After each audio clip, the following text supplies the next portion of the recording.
Dans notre monde interconnecté, comprendre et apprécier la rencontre créole n'est pas seulement un acte d'appréciation culturelle, c'est un appel à l'action. Cela nous met au défi d'abattre les barrières, de combler les fossés et de favoriser un sentiment d'unité qui dépasse les différences superficielles qui nous divisent trop souvent.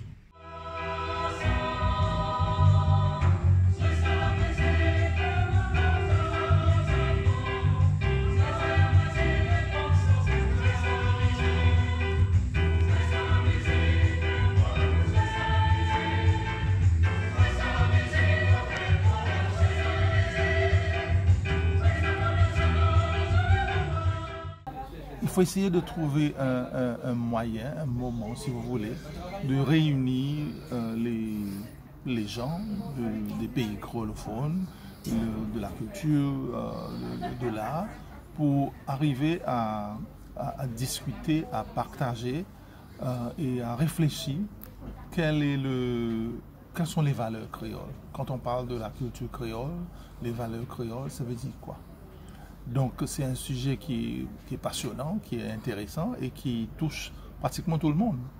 Même les pays qui ne sont pas les pays créolophones, parce que moi je pense que le monde va être créole.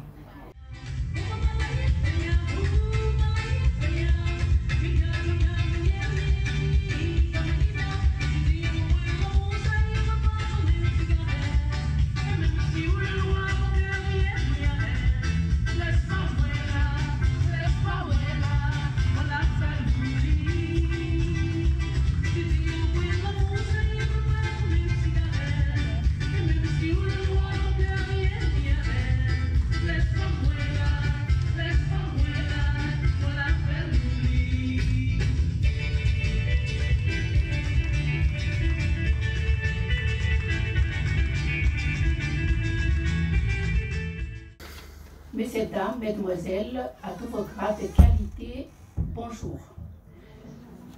Je tiens à remercier l'Institut national des Seychelles pour la culture, le patrimoine et les arts de m'avoir invité à m'exprimer aujourd'hui.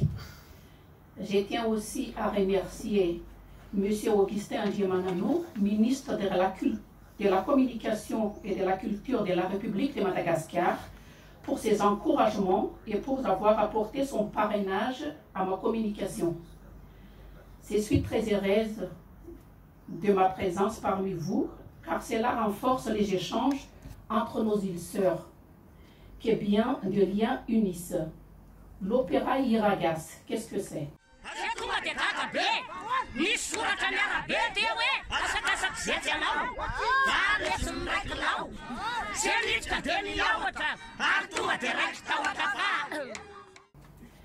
L'opéra Iragas vient d'inscrire au patrimoine mondial de l'UNESCO, où il rejoint le Mutoya des Seychelles.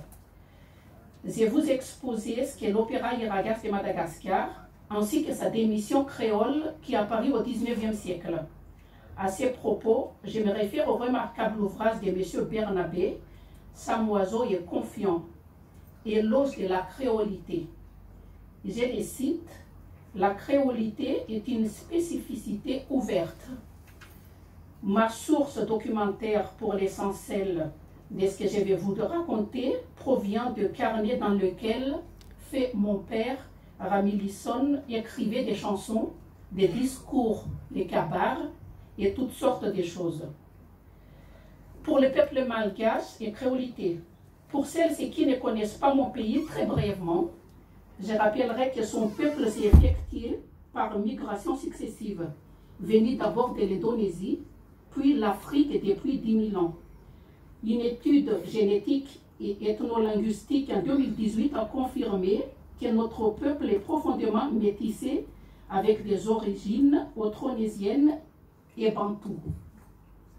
Mais tout d'abord, je remercie tous mes collègues qui hier ont rappelé les apports de Madagascar aux autres îles de la région, et surtout Laurence Dallot-Gauvin, à qui j'ai beaucoup appris. À ces propos, mon ami mauricien, le poète universitaire Karl Tourabouli a écrit, je cite, « Madagascar est l'île mère pour tous les archipels de l'océan Indien. »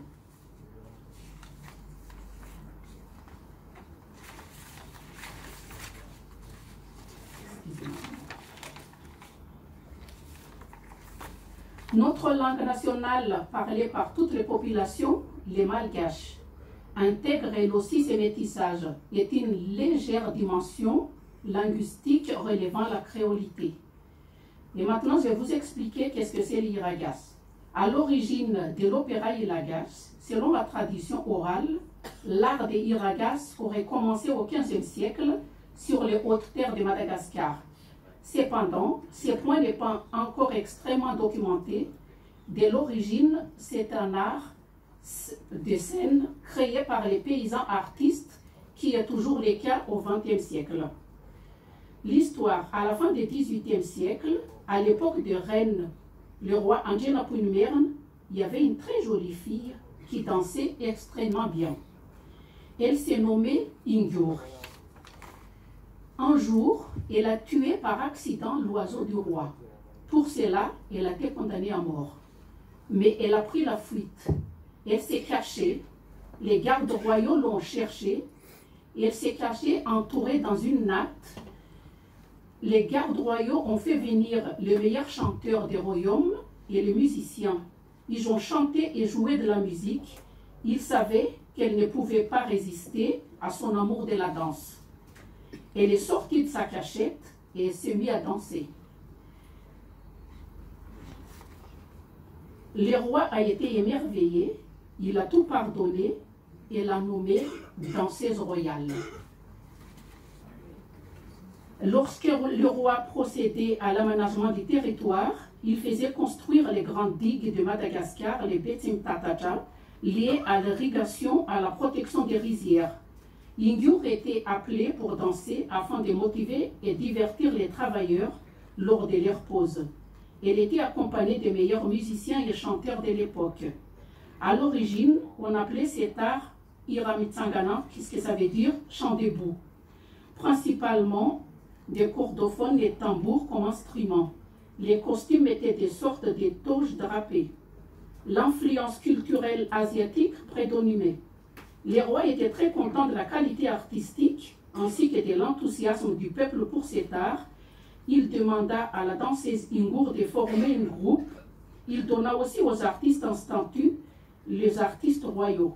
Mais malheureusement, le roi est décédé avant même que le groupe d'Ingur ne soit pas créé.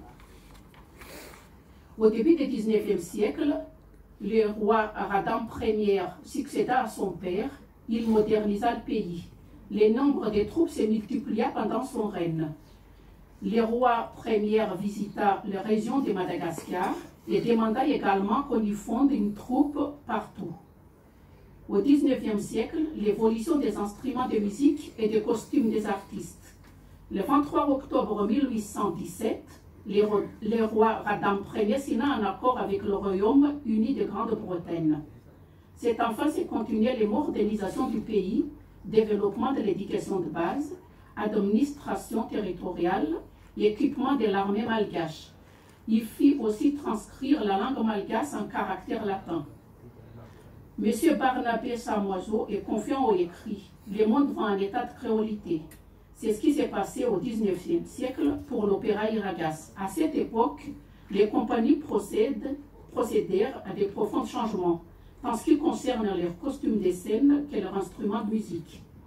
Les costumes masculins intégrèrent les éléments européens et s'inspirèrent de ceux de l'armée malgache équipée par la Grande-Bretagne.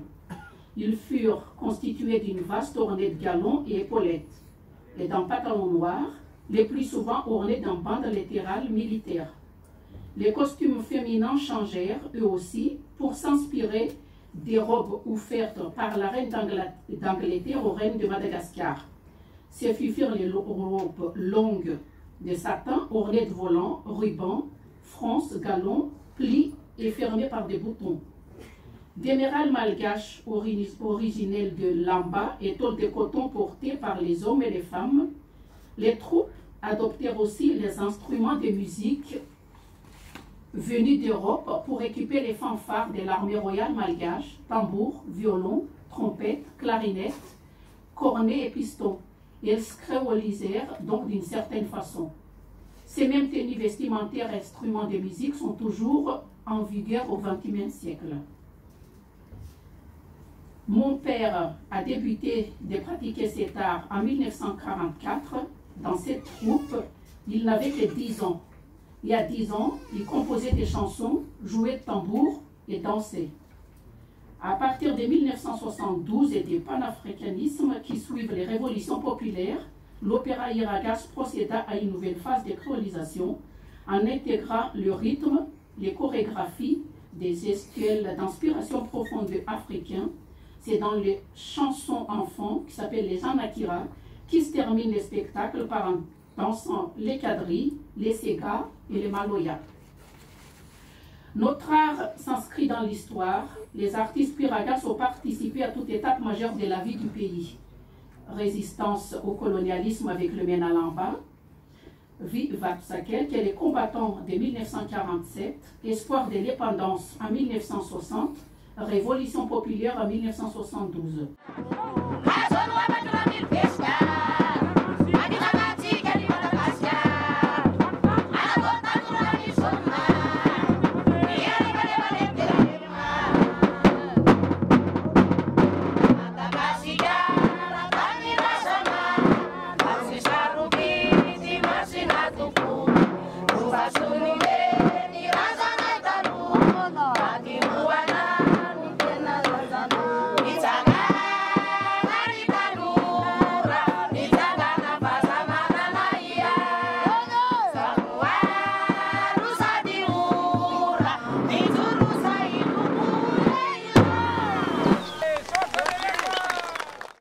Aujourd'hui, au XXIe siècle, les spectacles d'opéra Iragas rassemblent des centaines, des milliers de personnes dans toute l'île.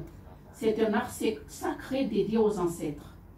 Les autres saisons des spectacles ont eu lieu des moments de cérémonie Famadiana lorsqu'on offre des nouvelles funérailles aux défunts. Je vais vous expliquer un peu qu'est-ce que c'est des nouvelles funérailles aux défunts. À Madagascar, les Malgaches considèrent que les morts ne sont pas morts.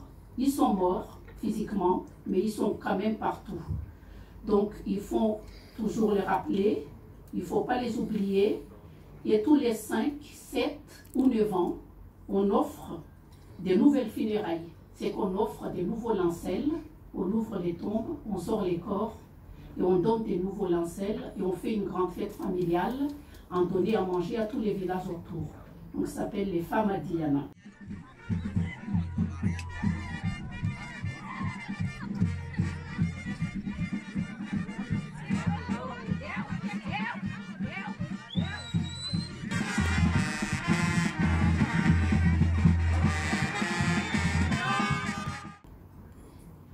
L'opéra Iragas est aussi présenté à la radio, à la télé et sur tous les réseaux sociaux de l'Internet.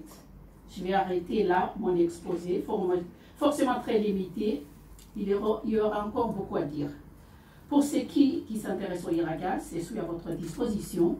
Merci de me poser la question en français parce que les créoles, c'est très limité. Je comprends, mais pour répondre, c'est un peu compliqué.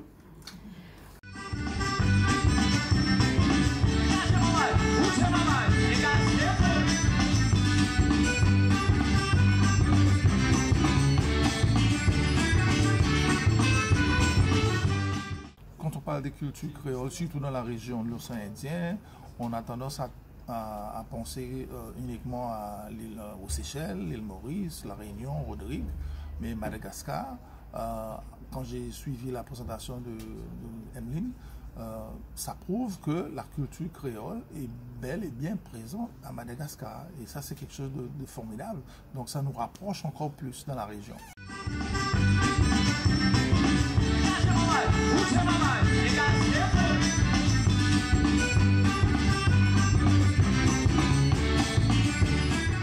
Je remercie beaucoup les Seychelles d'avoir m'invité à cette rencontre créole 2024.